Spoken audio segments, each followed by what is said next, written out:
as somebody who works with a lot of runners and and is involved in some of the research going on, it's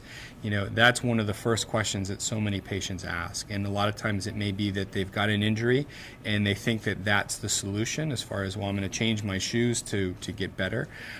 or I want to get faster and I'm going to start training barefoot and that sort of thing. And I think that the center is at the pinnacle of being involved in the research that's going to give us more of those answers. The biggest thing for me is that the science hasn't quite caught up with the utilization of changing footwear and that sort of thing.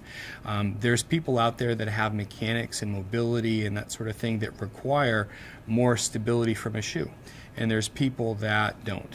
So I think that shoe wear is very individualized. It's not that,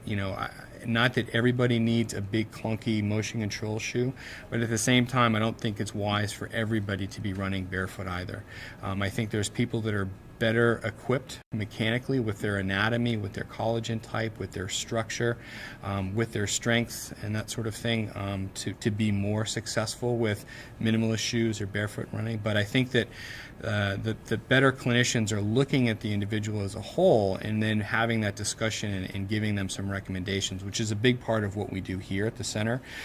is that it's a completely individualized approach that will look at all those components as far as what type of runner are they, what's their typical strike pattern, and then everything from our physical exam as well as the 3D analysis to get a better sense of, is it a safe transition for them? And then if it is, I think the other big challenge with a lot of folks is that they're too aggressive with when they start doing that. So if you transition from your normal sort of what you would expect to see as far as your typical running shoe to a minimalist shoe or a barefoot type, slipper, something like that, most of the research is saying that it's probably going to take a minimum of 6 months to make that transition safely. And we're starting to look at some data now that we're seeing a lot of folks that have tried to make that transition a whole lot faster, and we're starting to see some injury patterns that come from it. So for me, it's always a big educational piece for the individual patient, as far as what their mechanics are and whether or not they're well suited to, as far as what they should have for footwear and the rationale behind it. And if they are going to make that transition, that it's done over a fairly long period of time.